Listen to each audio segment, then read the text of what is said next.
மழலை செல்வங்கள் அனைவருக்கும் வணக்கம். வகுப்பு UKG subject Tamil unit test 3 revision video தான் இப்போ இந்த வீடியோவில் பார்க்க போகிறீங்க.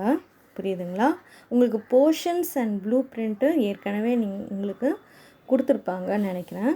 போர்ஷன்ஸ் அப்படின்னு சொன்னீங்கன்னா பாருங்கள், உயிரெழுத்துக்கள் முதலில் ரோமன் லெட்டர் 1 உயிரெழுத்துக்களை எழுத வேண்டும். ஸோ ஃபுல்லாக எழுதக்கூடாது, நீங்கள் ஆ முதல் ஊ வரை எழுத வேண்டும். 5 எழுத்துக்களை எழுத வேண்டும். அ ஆ இ ஈ உ வரைக்கும் நீங்கள் எழுதணும். புரியுதுங்களா?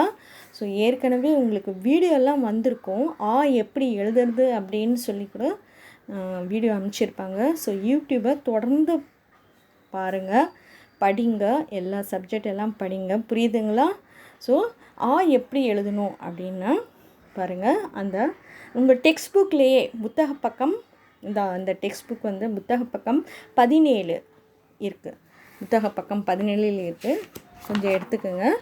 பாருங்கள், அதில் அந்த டாட்ஸ் இருக்கு இல்லையா, அதை வந்து நல்லா அது மேலேயே எழுதி நல்லா பழகுங்க. புரியுதுங்களா? அந்த டாட்ஸ் எல்லாம் இருக்கு இல்லையா, மேலேயே நல்லா எழுதி படுங்க. சின்ன சர்க்கிள், சிறிய வட்டம், வளைவு, அடுத்தது படுக்கை கோடு, அடுத்தது நேர்கோடு அப்படின்னு சொல்லி எழுதணும். புரியுதுங்களா? இதெல்லாம் எழுதுங்க, நல்லா எழுதுங்க. ஆல, அம்மா, அணில் அப்படின்னு சொல்லியிருக்கு. ஸோ வந்து லெட்டர்ஸை வந்து நல்லா எழுதி பழகுங்க. புரியுதுங்களா? இந்த டெக்ஸ்ட் புக்கில் இருக்கிறதெல்லாம் வந்து இந்த டாட்ஸ் இருக்கு இல்லையா, இதெல்லாம் எழுதி முடிச்சிடுங்க. புரியுதுங்களா? அடுத்தது பாருங்கள், ஆ இருக்குது பாருங்கள். ஆ, ஆமை, ஆடு, ஆசிரியர் அப்படின்னு சொல்லி. ஸோ எழுதி பழகலை நல்லா எழுதி அந்த பாருங்கள், அந்த டாட்ஸ் இருக்கு இல்லையா, அதை எழுதுங்க. சிறிய வட்டம், வளைவு, படுக்கை கோடு, நேர்கோடு அப்படின்னு சொல்லி எழுதி ஆ வந்ததுன்னா கீழே சுழிக்கணும். புரியுதுங்களா? ஒரு கேர்வ் எழுதணும், வளைவு எழுத வேண்டும். புரியுதுங்களா? இது புத்தக பக்கம் 18. புரியுதுங்களா? அடுத்தது பாருங்கள்,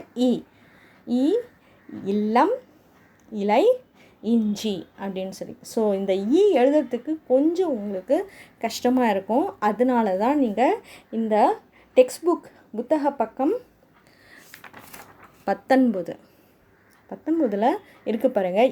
எப்படி எழுதுறது, சிறிய வட்டம், வளைவு வந்து மறுபடியும் அந்த வளைவு வந்து அது மேலிருந்து கீழ் ஒரு வளைவு போட வேண்டும்.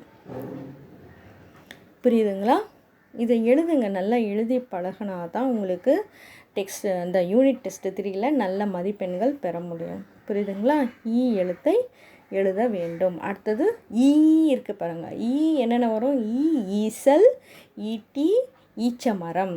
ஸோ வந்து இந்த சின்ன டாட்ஸ் எல்லாம் இணைச்சி எழுதி நல்லா பழகுங்க. புரியுதுங்களா? மேலிருந்து கீழ் நோக்கி ஒரு நேர்கோடு, படுக்கை கோடு, அடுத்தது நேர்கோடு வரையணும். ஒரு 2 டாட்ஸ் வைக்கணும். புரியுதுங்களா? உங்களுக்கு எளிதாக நீங்கள் எழுதலாம். அடுத்தது பாருங்கள், வந்து ஊவில் என்னென்ன வரும்? உழவன், உடுக்கை, உரல் இருக்கு இல்லையா. ஸோ இந்த டாட்ஸை நல்லா இது மேலேயே எழுதி பழக வேண்டும். அப்போதுதான் நன்றாக எழுத முடியும். ஒரு சிறிய வட்டம், வளைவு, அடுத்தது படுக்கை கோடு வர வேண்டும். புரியுதுங்களா? இதெல்லாம் நல்லா எழுதுங்க. அப்போ தான் நீங்கள் இதுக்கு 10 மார்க்ஸ் கொடுத்துருக்காங்க. போர்ஷன்ஸ் பார்த்தீங்கன்னா நீங்கள் ப்ளூ பிரிண்ட் எடுத்து பார்த்தீங்கன்னா நீங்கள் பாருங்கள், இதில் 10 மார்க்ஸ் கொடுத்துருக்காங்க. ஸோ 5 எழுத்துக்களை எழுதி நீங்கள் 10 மார்க்ஸ் பெற முடியும். புரியுதுங்களா? பாருங்கள், அடுத்தது வந்து உங்களுக்கு வாகனங்கள் இருக்குது. இது புத்தக பக்கம் 47 வாகனங்கள் இருக்குது. அதாவது உங்களுக்கு வாகனங்களின் பெயர்களை எழுதக்கூடாது. பாருங்கள், உங்களுக்கு வந்து வாகனங்கள், பறவைகள், ஃப்ரூட்ஸு இதெல்லாம் சேர்த்து வந்து பிக்சர்ஸ் கொடுத்துருவாங்க. நீங்கள் வாகனங்களை பார்த்து வட்டமிட வேண்டும். வாகனங்கள் எங்கே இருக்கோ அதையெல்லாம் வந்து நீங்கள் வட்டமிட வேண்டும். புரியுதுங்களா? அதுக்கு 3 மார்க்ஸ், 3 மார்க். புரியுதுங்களா? ஸோ இந்த வாகனங்களின் பெயர்கள் எல்லாம் பார்த்துக்கோங்க. புரியுதுங்களா? அடுத்தது பாருங்கள், பறவைகள். இது வந்து புத்தக பக்கம் 49. ஸோ பறவைகள் ப்ளஸ் வாகனங்கள் இது ரெண்டும் சேர்ந்த மாதிரி இருக்கும். ஸோ இங்கே பார்த்துருப்பீங்க பாருங்கள், உங்களுடைய டெக்ஸ்ட் புக்லேயே இருக்குது பாருங்கள், புத்தக பக்கம் 50 அதிலே இருக்குது பாருங்கள். நீங்கள் வந்து மேட்ச் பண்ணியிருக்கீங்க, ஆனால் வந்து இந்த மாதிரி மிக்ஸ் ஆகி வரும் உங்களுக்கு அந்த கொஸ்டின் பேப்பரில். நீங்கள் அதில் வந்து சர்க்கிள் பண்ணணும், நீங்கள் சர்க்கிள் பண்ண வேணும். புரியுதுங்களா? இதுக்கு 3 மார்க். ஸோ பறவைகள் எங்கெங்கே இருக்கோ அதிலெல்லாம் நீங்கள் வந்து சர்க்கிள் பண்ணணும். ஸோ வாகனங்களை வட்டமிட வேண்டும், பறவைகளை வட்டமிட வேண்டும் அப்படின்னு சொல்லி கொடுப்பாங்க. புரியுதுங்களா?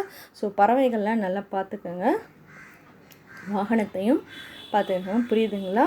அடுத்தது பாருங்கள் இந்த டெக்ஸ்ட் புக்கில் என்னென்ன பேஜ் அப்படின்னு சொல்லி அந்த நம்பர்லாம் கொடுத்துருக்காங்க. புத்தக பக்கம் 17, 18, 19, 20, 21.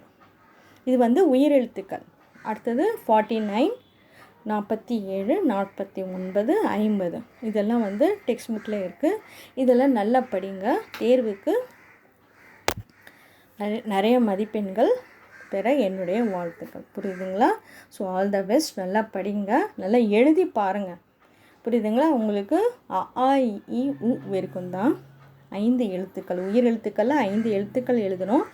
அடுத்தது வாகனங்களை வட்டமிட வேண்டும், பறவைகளை வட்டமிட வேண்டும். அடுத்தது உங்களுக்கு பிடித்த வாகனம் ஒன்றை வரைந்து வண்ணம் தீட்ட வேண்டும். அதுதான் வந்து ரோமன் லெட்டர் 4ல் இருக்குது. ஸோ அதுக்கு தனி மதிப்பெண்கள். புரியுதுங்களா?